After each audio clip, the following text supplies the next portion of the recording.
Привет. Да, меня зовут Sebastian. И я работаю в качестве евангелиста программного обеспечения для IBM.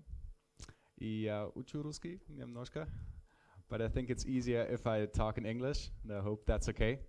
And yeah, welcome to this talk on Service Meshed Enterprise Java with Kubernetes and Istio.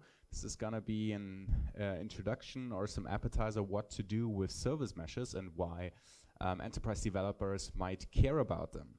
So about myself, I'm born and raised in Munich, Germany.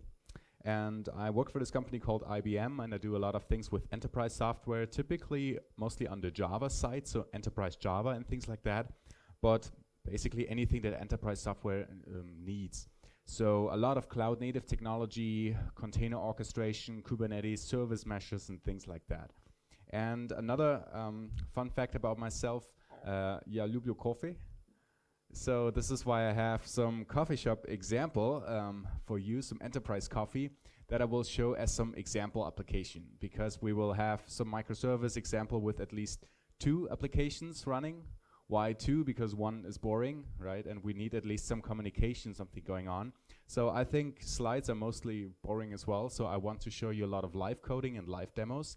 So we have some live Kubernetes and Istio demos running on the cloud, which we will send and order coffee through it. So that's going to be exciting. And what I will show you just for a very quick example application that you get an idea for it is we have these 2 microservices. One is called coffee shop and the other one is called barista, right? Like the friendly barista person who brews your coffee. And then if a user wants to order some coffee, what we do now, just to have some basic communication, basically go to the first system and say something like order coffee. This might be an HTTP-based communication, something like a REST call or stuff like that. And then in our case, for the sake of our example, we will have a synchronous communication from the coffee shop to the barista. So just to get some verification whether the brewing will work and things like that, or start the coffee brewing process. That might also be HTTP communication, and in our case it is. So we have some HTTP going through a service mesh, through a cluster, basically. And well, now let's have a look how this works. So I typically use Java, and excuse me. What I have is a Java Enterprise example, 2 applications that are totally standalone. And this is a Maven project. It's not that much about Java at all. I just will show you some code on the Java level that you can comprehend what happens there, but it's much more about what happens in the actual cluster, right? So I use this technology that is called Quarkus. That is a pretty new technology for enterprise Java that is optimized for cloud native, so a very small footprint, but it supports enterprise Java APIs. So maybe you have seen a syntax like this. I just start with some Java code for you. That is an HTTP resource. So it's a JAX REST resource for an HTTP REST endpoint. If you're familiar with the Spring world, this is very similar to Spring REST controllers, or like other type of declarative mapping in other languages. So that is called orders resources. That means we have a code that is then available via HTTP something/orders, right? So we can get coffee orders, we can create new coffee orders. So this is what this code does. We get the orders that are in the system. Or let's go through this path for now. We want to order some coffee. That means we will post some, in this case JSON, to this resource to create a new coffee order. That should be then sent through the system. So that basically, if you know about some of these APIs, we will have some validation already being built in. This will be declaratively mapped from JSON and things like that. And then we go to our business component that basically creates the coffee order. So that's basically the use case, order coffee. And the interesting thing is here, because for us the communication matters, so here in a synchronous execution, a synchronous thread execution, we will brew some coffee that goes to a REST client, and that is now, that uses microprofile REST client, that uses the HTTP communication to communicate with the other system. So barista service brew, that basically creates a coffee brew, right, for a specific URL.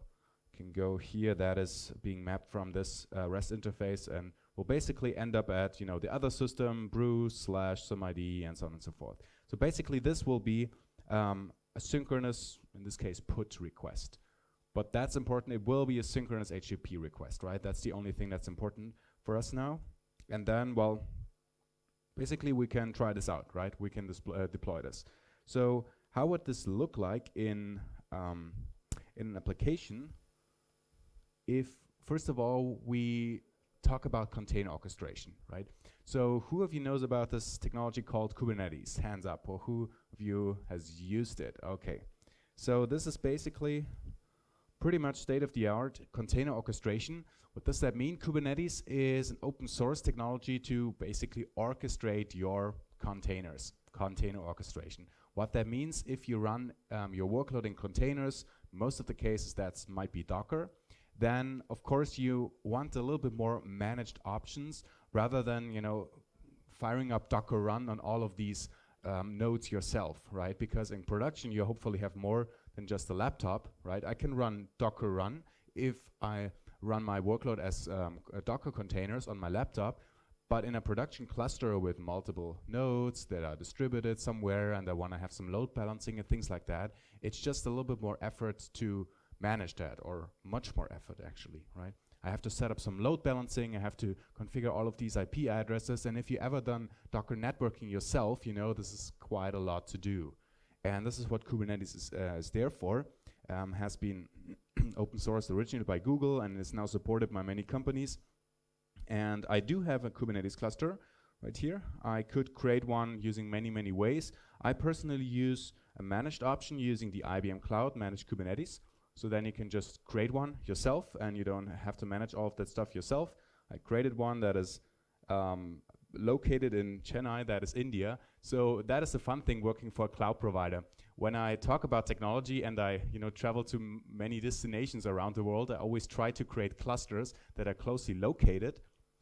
Because once I was traveling in Japan and I had a cluster in Tokyo, and then I was flying back to Europe, and then I was wondering, why is the latency to my cluster that high? Until I noticed, oh, wait a second, I just traveled around the world, and of course it's higher because now the ping has to go through the whole world and back. And now I was thinking in Siberia what is actually a good location, and then I looked at the map, and I'm not quite sure how it is routed. Actually, I didn't check that, but I thought, okay, India is maybe kind of closer, or closer than Frankfurt, or so I created it there. I hope that makes sense, but it works. So that is created here, and then I can access my cluster. You probably have seen this using a command line tool that's quite typical, kube control, to, well, just access my cluster, right? So kube control is then being used. You probably know this, you have seen things like that, and I hope the Wi-Fi supports us. Kube control get services, or kube control get pods to get our running applications. So there are some notations that are called resources, such as services, such as pods. A few of them I will introduce to you. I hope you're somewhat familiar with them. And if we run this now in the Kubernetes, then it looks a little bit like follows, that our services, our microservices, are actually reflected as Kubernetes services. So we will have a service for a coffee shop and a service for barista. And these services are logical abstractions over applications, in a sense. So we have a service for this coffee shop and so on. And then this coffee shop might be backed by multiple instances, right? We might have 3 coffee shop instances that are all 3 coffee shops, but they might be load balanced, right? So then we have 1 coffee shop service and 3 what is called pods as atomic workloads. And for barista the same. And then what happens, well, if we make a request to coffee shop, that request will be routed to one of the running instances. And then if the coffee shop that has a pod, and the pod has a main container. So the container is the actual running Docker container. That is our running application. And if the application then wants to access another application, another service, for example, like the barista, it will access the, well, barista service, and then will also be routed to one pod. That is already a nice story about this Kubernetes thing. So what we can configure here, let me show this, is the URL of my REST client. As you see, I just write barista. Why? Well, that's a nice story. I don't have to configure a URL like, IP addresses or something like this, because that would be, well, not ideal, because if I bring the whole thing from a test cluster to a staging cluster to production, then all of the URL always changes, right? And I have to reconfigure everything. Well, the good news is here, it works because of these Kubernetes services, because Kubernetes does a cluster internal DNS resolution for all services. And if I'm in that cluster, I simply say, can say barista, and the barista corresponds to the barista service name. And this is resolvable, and it will end up at one of the running instances. And that's a nice story. I can just write barista. I don't have to, reconfigure that. Barista port 8080, and there you go. And then it sends this this request. All right. Now let's finally deploy something. All of these resources, these services and deployments and pods are reflected as, let me show this, as Kubernetes YAML resources. Who of you knows this YAML file format? Hands up. Who of you likes the YAML file format? Hands up. Oh, at least 3 honest fans. Well, we can talk about this in a second. So basically, that's just an object notation very similar to JSON. And it says, well, this is a type service, and it is configured in this and that way. And then we have a deployment that basically deploys a Docker image. And what it does, it manages pods, right? So I don't create a pod myself, I create a deployment, because then I can say, oh, please manage these pod replicas. For example, create 1 pod, or 2 or 3 or as many instances as I like, and this will declaratively make sure that the cluster has so and so many pods. And all of them are created by this Docker image that I created here. But enough talking, let's deploy something. Coffee shop deployment. Let's deploy this here, and Wi-Fi is not the fastest. And then I do the same thing for the barista. And then I hopefully have some running applications there, and I can finally order some coffee so that we see that this works here. So, okay, this works. And same thing for barista. For the barista, I also have the same resources or similar resources. I have a service for the barista, which has a name. And this name is exactly what you saw in the URL. So this is what I access and resolve from my other application. That's part what the other client accesses. And this also has a deployment, which will create 1 pod of the other application. So the 2 applications are totally standalone. They just happen to be in the same code base here, but they're totally isolated. And now I created that, and then I can actually have a look at the pods, the running applications here. It says, oh great, I have 1 for the barista and a coffee shop here, and I have some services there as well, and I will have a barista service and a coffee shop service. Okay, now that's good news. That means I can finally order some coffee. I can access my application. So I can use any HTTP client to access it, right? So I can just use curl. I'm a command line person, so I use this. Then I use a secret script to get the IP address of my cluster. And then I say, okay, for example, check the health first. I include a health check that basically says, oh, great, my application is now up and running. My coffee shop is there. Okay, awesome. So I can now go to the orders that if I can type, that you saw, this resource / orders, and say, okay, now, well, empty JSON array, right? There's no order in the system yet because I store that stuff in memory. So I have to change that. Let's create a coffee order. Let's post something. You saw this. I have to post some JSON to this resource to create it. And what I post, well, let's have a look. Where is my orders resource? I will post this coffee order. And the coffee order mainly consists of a coffee type that I have to pass. So that is, a drink type such as espresso or latte or some other coffee. Let's have some espresso. Yeah. Let's create this, and then, okay, good news, has been created. 201 created, and hopefully it's also in the system, and yes, it's being created and it's already preparing. Okay, that's good news. It works, right? Perfect, ready for production. Well, now we see that this works. I could create some coffee, and since we read the code, we know that this also includes the communication to the other system, right? So that this communication there works as well. At least that's what we assume, right? Because we read the code, right? But other than that, well, we don't actually know what's going on, right? That's pretty much a black box. We don't know whether this communication actually works or whether there's some traffic arriving at the barista system here. So that is actually where I want to introduce this Istio technology, because what we have now, what I just deployed, is not only a Kubernetes cluster, but it's also an Istio service mesh cluster. So what is a service mesh? A service mesh is basically a mesh of multiple microservice deployments of multiple applications that I have here, where I can enhance the communication there with, well, some more concerns that I might need in production. Concerns such as observability, that I have an idea what is actually going on, that I can, for example, see some tracing and some monitoring and things like that. Or I can have some more advanced traffic routing, or some failure resiliency without changing the application. So it sounds a little bit like magic. Let's see how that works. I have to probably restart my proxies here. Wait a second. And what it does, Istio technology, and that's the nice thing, comes with a lot of things out of the box. So I didn't configure here anything. That is just a standard installation. And what it comes with, for example, is monitoring. Oops. Let's reload this. Oh God. No, let's restart this, and I hope the Wi-Fi wasn't super nice so far. Let's see and hope that this works. But first, in order to see a little bit more, let me create some more coffee. So I want to now have a look at what's going on inside the system. So I now want to be sure that this communication between coffee shop and barista works, right?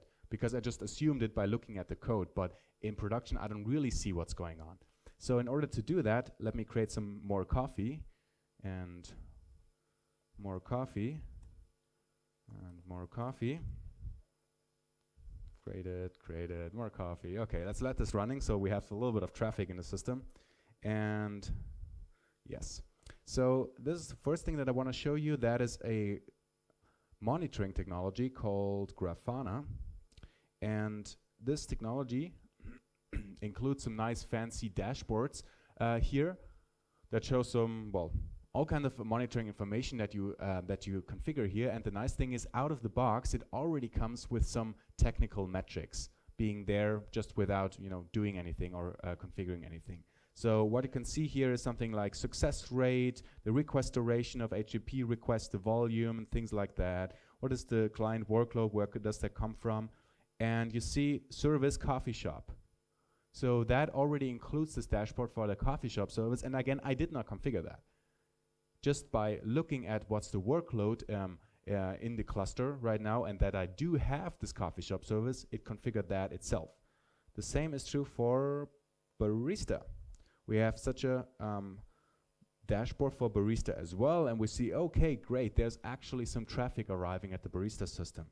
And if we have a look where this traffic is coming from, we see, okay, it actually comes, probably can read that, from the coffee shop system. So we see, okay, there's actually some, communication happening between these two systems. And the same is true. So that is a monitoring example where we have some technical metrics that are there for us out of the box. Another nice example is this cute little guy with the German name Jäger, means hunter. And that is a distributed tracing technology. So it can trace individual requests and see through which systems and system instances particular requests go through. So we can see, let's find some traces here that arrive at the ingress, that is the cluster entrance point. And then we see, okay, there are some requests happening, that's great. Have a look at this. And we will see, okay, actually, that is a request, a synchronous request that goes to the coffee shop system, and then in a synchronous way, the coffee shop, we can see this here, also calls the barista system. And then it goes back. So that is a trace that includes multiple spans. That spans, first of all, the coffee shop system, then synchronously the barista system, and then it goes back, what you can see here. And then we can even have a look at, the individual requests. That an HTTP put request to this URL is familiar, right? And the initial one is an HTTP post request, I assume, to this URL, right? That's the request we made. So you see, okay, what is actually going on here? That goes through the system. So this is very nice to see. Another thing, another technology that is included is this one called Kiali. Kiali is a service graph technology, and well, actually can do more things. Let's do some fancy traffic animation here. It knows about the service mesh configuration. It can reconfigure stuff here with Istio config, but it can also just display some nice graph of, well, what is actually going on in the system. So that displays the actual communication happening right now. So which services and instances call which other instances. So right now that's boring. It's just a line because the coffee shop service, calls the barista one. But if you have a much more complex setup and a much more complex dependency tree of applications calling each other, then you see what is going on in the system here, right? So all of that observability is already quite helpful. And it's very nice that this comes out of the box, right? Because I didn't configure any of that. I just ran an enterprise Java application, right? With plain, boring HTTP communication. So how does this magic work? Well, in Istio ServiceMesh, what I actually deployed, what we do have here is we still have our Kubernetes service, coffee shop, barista, and we still have the pods. And now each and every pod not only has one container, a pod can actually have multiple containers, and in some cases this might make sense. And here we have two containers, the main container and the proxy container, so-called sidecar container. That is always residing next to the main container. And if we have multiple pods, then each and every pod has two containers. And then what happens, if we have some communication that goes into our system, it actually ends up at the proxy, and then the proxy will or might forward the request to the main container.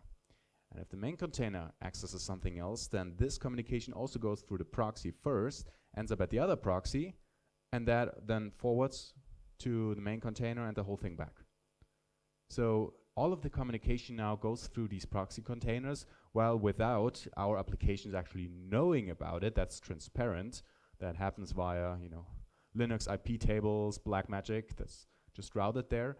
And then these proxies know about all of the communication that's happening there, right? And we can actually see this. If we have a look at our pods that are running here, kube control get pods, it will show us that we now have 2 out of 2. This is the number of containers in the pod, so there is actually a proxy container. In the Kubernetes YAML, you saw I only configured one container, so this is luckily injected automatically by Istio. We don't have to deal with that. We can configure it, but we don't have to.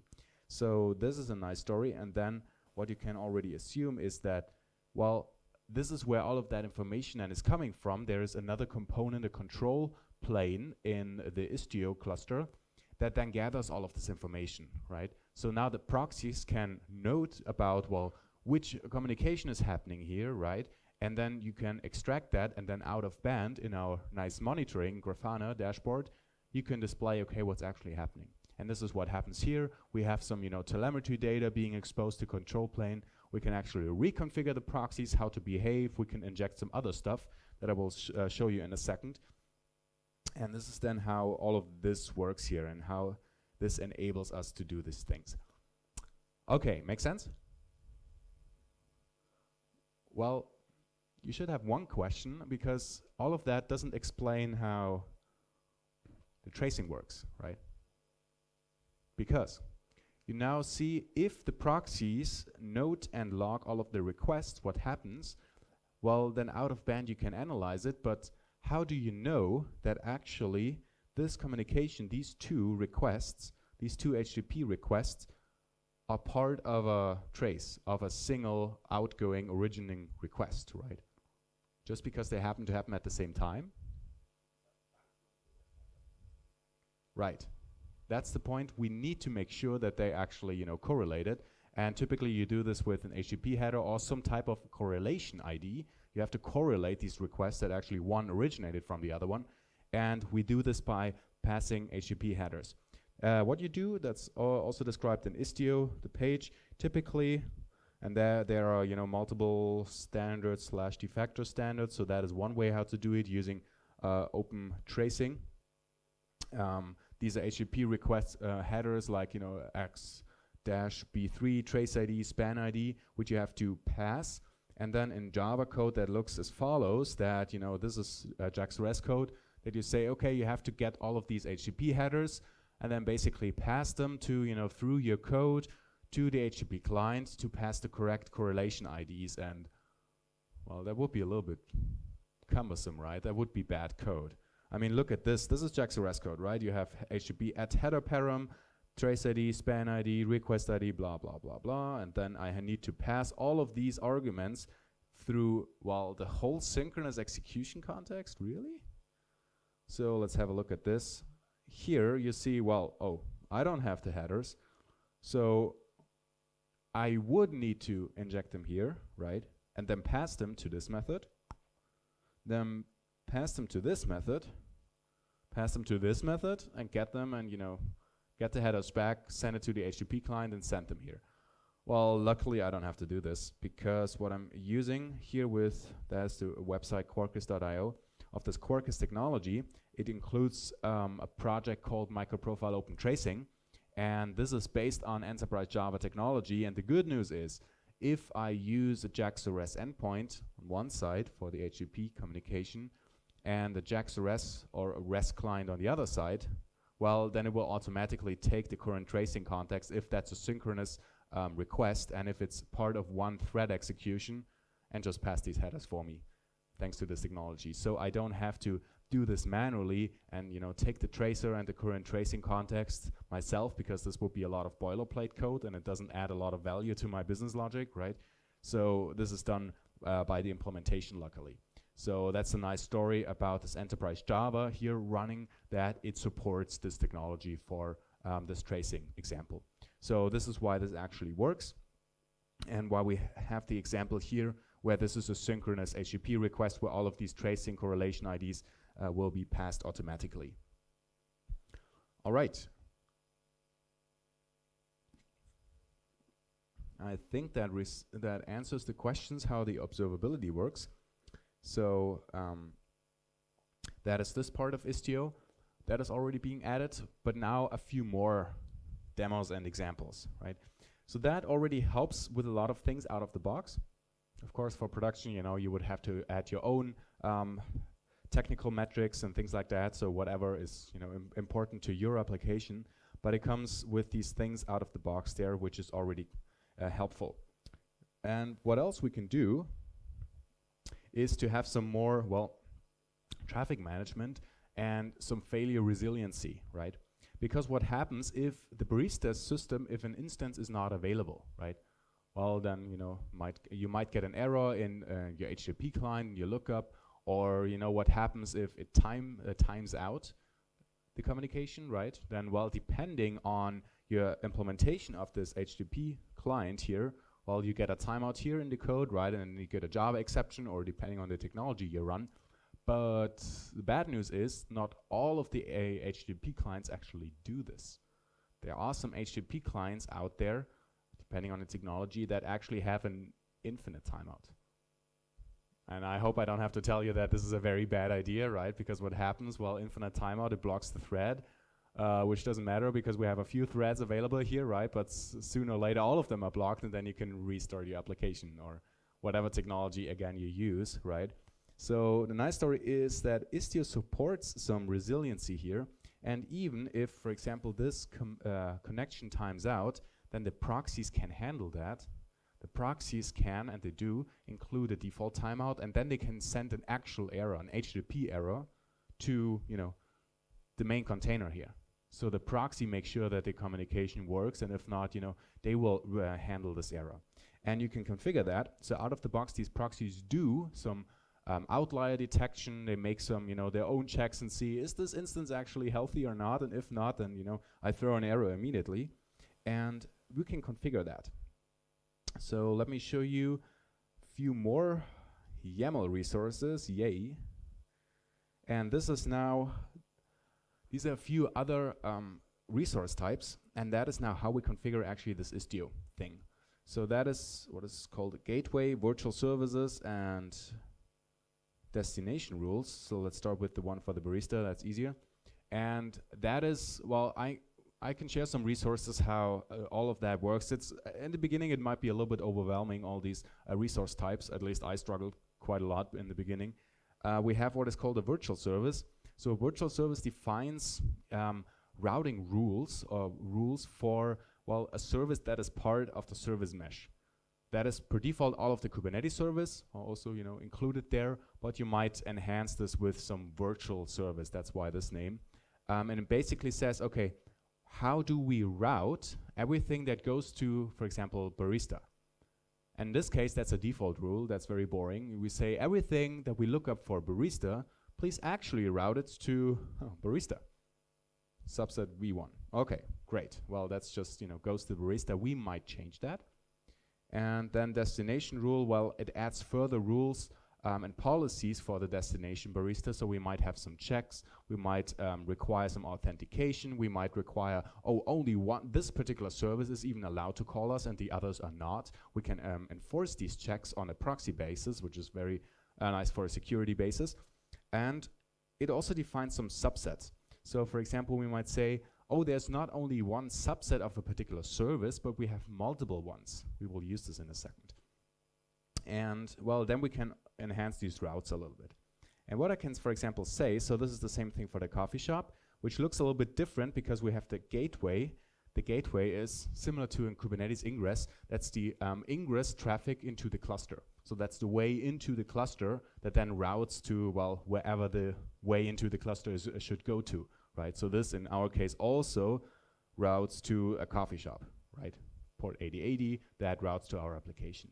So now what we actually might do is to say, okay, if something is going on here and if some request fails or takes too long, we might include a timeout. And maybe we might to include a timeout here that, you know, we fail rather than taking too long.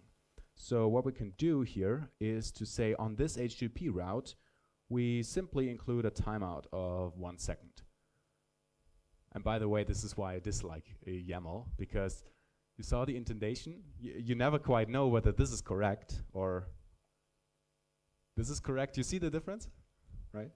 This or this, or maybe this is correct. Who thinks this is correct? Well, no, this is correct, but we will see, right? You never know. Somebody once suggested you have to take a ruler on your screen to say, oh yeah, you know, this matches, and actually IntelliJ does this, you see. It tells you that this intonation is correct, but anyway, let's try this out. And then we enhance this route on this for this timeout rule. So what we can do here is to say, okay, apply now the deployment for the routing here. And well, once the Wi-Fi works here, and we basically applied this, and then we enhance this rule with this timeout policy. And then hopefully that works, and then we see that we can still create a coffee and yeah, it works, right? Well, we don't know, right? I mean, obviously it doesn't take 1 second, it's faster, so we don't know whether that timeout works. So how can we test the timeout here? How can we test the resiliency behavior? Well, what we could do, we could include some faulty barista, where we, you know, deploy another part that just takes longer than 1 second to respond. We can have some, I don't know, if failure equals something in our code, but that's pretty bad to include something like that into production code, right, just for test purposes. But what we can do actually, for test purposes, since our proxies have the full control over whatever happens here, the proxies can mess things up on purpose for test purposes, right? So it can say, hey, by the way, you want to call me here, but just because I'm mean, I wait longer. Or I let your request fail because I can, right? So again, for test purposes, don't do this in production. We can actually say, oh, include some fault. So what we will do, we include some delay, and we can have a fixed delay of 3 seconds, just because. But not all the time, only in 50% of the cases, right? Oh, that's great code, ready for production. Let's include this. Barista deployment routing. And then it will make sure that this route to the barista service, to the virtual service, will actually, well, sometimes be delayed, which hopefully triggers our first timeout to trigger, to basically throw the timeout to throw an error instead of waiting 3 seconds. And now we have to wait more than 3 seconds to apply this to the cluster. And then once that works, we hopefully see that, well, sometimes we might get, oh come on, an error. So what happens here?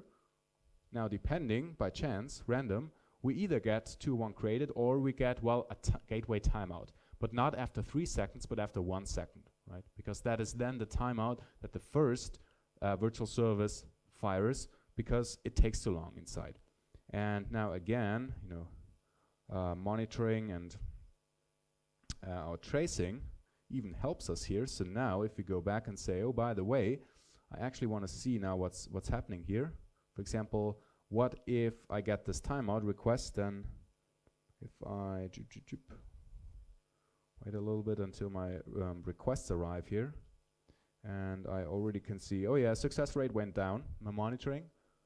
The request duration went up, as you can see.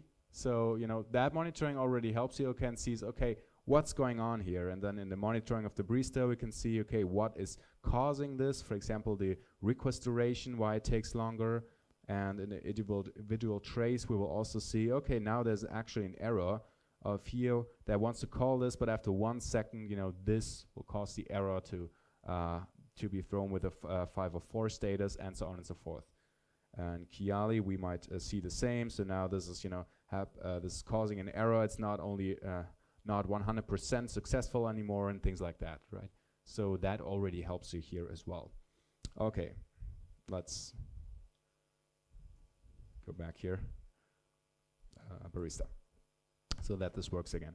So you see there is already some resiliency being applied. That is true for timeout. We can have some retries here. We can have some outlier detection, something like bulkhead patterns being built in. Basically anything that you can do on a connection basis, right? This is only on a connection basis. Of course, in your code, you would have to handle it. Okay, what happens if this is an error, right? So it never knows about your business logic. Obviously, it knows what's happening to the HTTP request or the TCP communication. All right, now some more examples on more advanced traffic routing. That is something where Istio also shines, because we have these proxies that for now always called, you know, the same service, very boring direct connection, but it might also call, you know, another thing. Or we might have some more sophisticated, some more advanced traffic routing based on, well, some more advanced deployment mechanisms that we might want to have. So for example, there is, let's take the timeout back as well. There are deployment patterns out there, for example, Canary Releases or A/B testing, where for business purposes, we might want to have multiple versions of a specific service in production for a longer period of time, right? Not just a single deployment and say, you know, deploy from version A to version B, but say have both version A and version B there, and then maybe only route a few of your users to a new version B to test it out, you know, A/B testing, which version works better, should we go with this feature or that feature, and you can implement this in this routing. So what I have here is I have another version of the coffee shop, version 2, that you probably already saw in my pods. That is another deployment. It's a different deployment. It has different pods. It responds a little bit differently. And how I route this here is I label these other pods with some other Kubernetes label, version v2. Okay, so you see this pod, I have 2 pods of the coffee shop, and then I can route to this coffee shop v2 by just changing, well, something in my routing. So the service still goes to, you know, anything that has app coffee shop, but I could say, okay, now take the routing, and you see this is subset v1, right, configured here. But I might also have another subset v2, right? And then I could switch the routing here actually from v1 to v2, which then goes to the new version.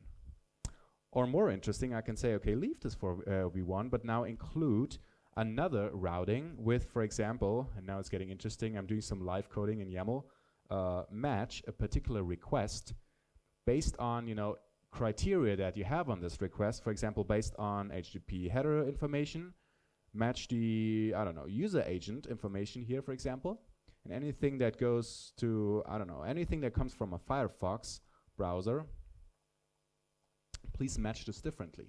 So match this to a different route, not this route, but, you know, destination v2, right? So then, you see what I did there? Then if you have specific criteria, you might have anything that's there on the HTTP request routed to something else. In this case, let me apply this. What I then have, well, first of all, nothing changes because most of the requests still go to v1, the old version that we had before. So that will still work. And now let me actually ask for the coffee. Curl orders, this one. Now I can say, okay, please give me the coffee orders here. This takes a while because now we ordered a lot of coffee, right? A lot of coffee is included here in my curl. But now I can do this again. Now if I fire up that request with a different HTTP header, the user request, the user agent that I just configured. So I say, you know, pass the header a user agent, Firefox. Then what it does, it gives you an empty JSON array. Why? Well, now the other application responds that actually never was called, so it still has no coffee in the system, right? And now I could create some coffee there in this system, or I could call the other system again, you know, that responds in this way. Also, it includes a health check that gives you app version 1, or correspondingly app version 2 if I call the other system, right? And this now routes to one or the other based on this user information. So that is an A/B testing example where then based on this information you can have some monitoring. You see, okay, which one attracts more users, where have we more you know, revenue, where do users buy more. Amazon does this a lot, you know, how to place the order now button and whatever, and then you can have many of these tests and see, okay, which one performed best based on the monitoring that you then do. You know, you can trace these things, and then you can change, you know, and roll out a specific version that worked best. Or what is called Canary Releases. That's also an interesting concept. What we can do, actually, we can route to multiple versions at the same time. No, it's not at the same time, but basically alternating with some percentage-based weight. For example, we can route to version v1 or version v2, and then say, okay, that is based on the weight for, you know, 30%, 70%, or 50-50.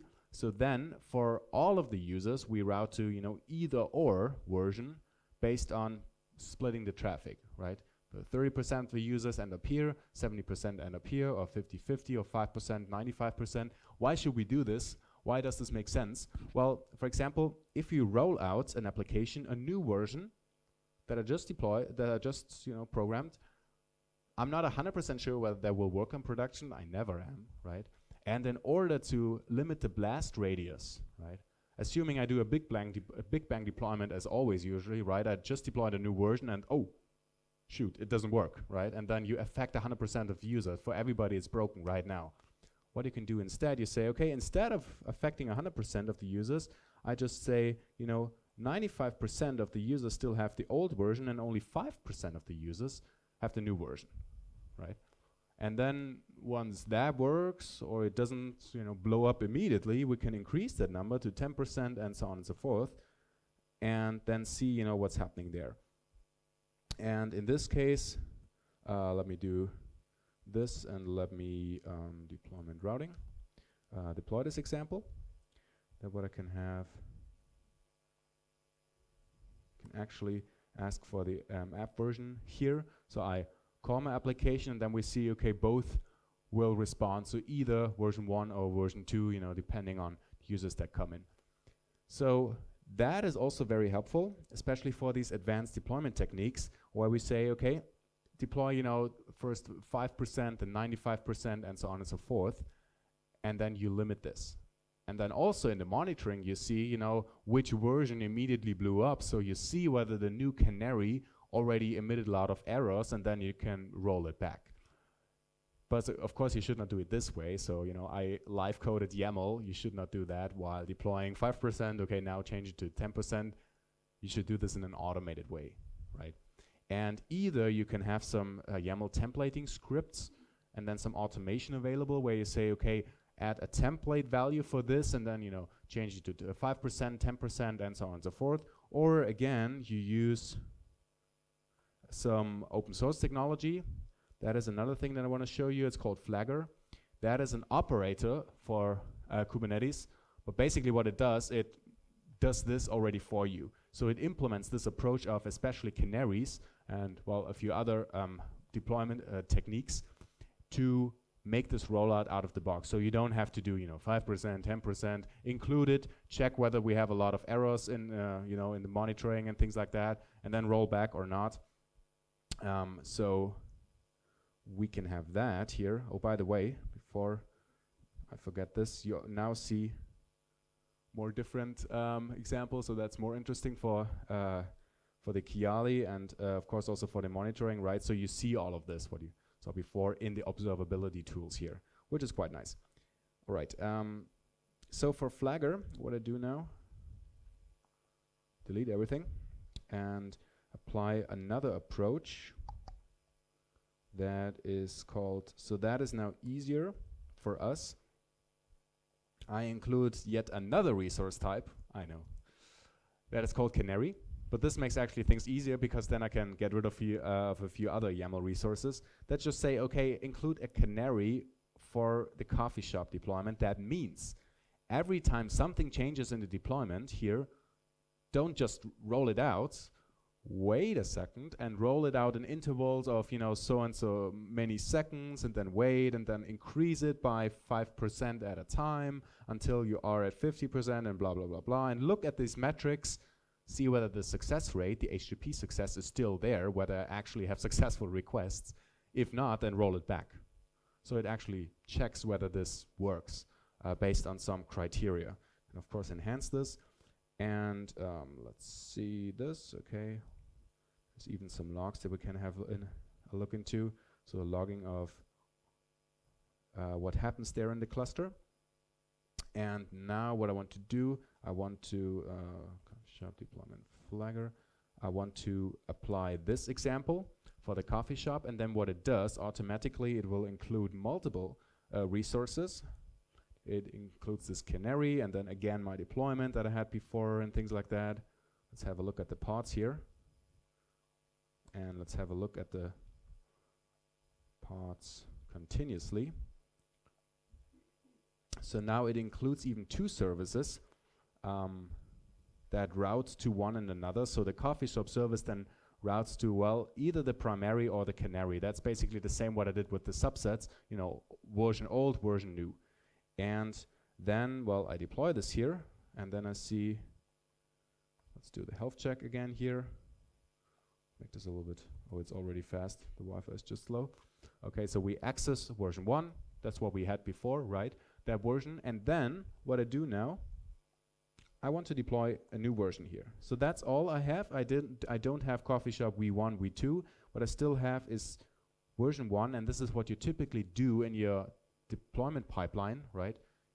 You create a new version of your application, you create a new Docker image, and then you want to change the reference to the Docker image version 1 to version 2 to the next version, right? And then you roll it out by applying these YAML resources. So this is what I do. I apply these YAML resources. I say, okay, control apply this deployment, and then just deploy a new version. And then typically Kubernetes would do this rolling update approach, right? Having a new pod, once the pod is ready, just swapping the old pod. But this is the 100% Big Bang deployment, which I don't want. But what Flagger now does, it says, oh, new revision detected, yet now scale it up. Scale it up first, deploy something that is called, Canary, and then, once that is up and running, make sure that we change the routing. Control get virtual services. So our virtual service -- output YAML, we can have a look what's there. See, oh, by the way, now 95% should go to the primary release and only 5% to the Canary, right? And says, okay, and then after a while advance this to 10% and so on and so forth. And this Flagger also comes with a dashboard solution, even a nice dashboard where you can compare this side by side. And you can have a look at this monitoring as well to see, okay, what's actually happening here. So it will out of the box include this for you, and you don't have to make this transitioning there yourself. And it will check for these metrics that are included there. So, the success rate and so on and so forth, that is still successful. If not, it will roll back, and then, you don't affect that many users. And this also just helps you to, roll this out with a little bit more quality being built in. So now a few takeaways for, first of all, container orchestration, as in Kubernetes, right? That technology is already interesting, and it's already being used out there in production for enterprise developers because of, a few things that it brings in out of the box. So for example, the service discovery, this is what we saw in the URL, the barista, which helps us a lot by just using DNS for this load balancing and the distribution in the first place. It includes a lot of networking and configuration that is solved for us without requiring us to do this ourselves, right? If you ever did some container networking, that's quite cumbersome to configure all of these IP table rules and IP addresses and things like that. It includes this for us. Deployment and scalability is another part, because it comes with this infrastructure as code, these YAML files. We just need to declaratively specify what our environment looks like, and it will deploy and scale up for us, right? So in case I want, not just one replica of our application, but 2, 3, 4, it's easy as that, right? In the past, we would need to call somebody to, install a new server, and then after 2 weeks, we have a new deployment, and we need to deploy this and that, and then you need to manually configure the load balancing and the IP addresses, right? So that's basically the equivalent of doing that. You roll out the YAML, and then you get new resources. So it solves a lot of things. It's nothing new. None of that technology is, anything new. It is just, solving these problems that have been solved before in an open source manner, and in a manner where we can easily, apply them. By just, everything is a credit card for a cloud, right? And you can have a managed a Kubernetes deployment, what I did using the IBM cloud, and that's it. So even for small teams or even for startups, that is something that is now available without requiring a lot of engineers to setting up these things, right? Same is true for ServiceMesh technologies. So what they do, they transparently add some cross-cutting concerns, some concerns that we might need in production, to our microservice deployments without changing the applications, right? So things like, routing what we have, traffic management, resiliency, telemetry data, like the observability, the monitoring that we had, distributed tracing. We also can add authentication, authorization, some security being built in. We can have mutual TLS, encrypting the communication between, and so on and so forth. So it's like AOP, aspect-oriented programming, but for applications. So without changing the application, that's being added on a communication level, a layer. And I think this integrates well with the Java Enterprise approach, with the approach that we had in, the way how we program in Java, that we write business logic, right? We developers. We write the business logic in Java or any other technology that you want, and all of the other concerns are basically implemented by someone else, right? I want to write business logic. I don't want to write how HTTP requests are handled or how transactions are managed in a database. I don't care. I just write my Java class, I annotate it with add path or add get or add something else, and by this declarative approach, it's there. And typically, the server or the runtime, the Java Enterprise runtime, implements that for me. And now this approach is taken further, but saying, okay, now we also have other technical concerns that are implemented by other, layers of the environment, such as the container orchestration, or in this case, the ServiceMesh. And I don't have to implement that in my code because I want to write code that solves business problems, right? And ultimately, this supports us a little bit more to, focus on what we developers should focus on, and that is implementing business logic. I hope that was helpful. Spasibo большое, and thank you very much for your attention.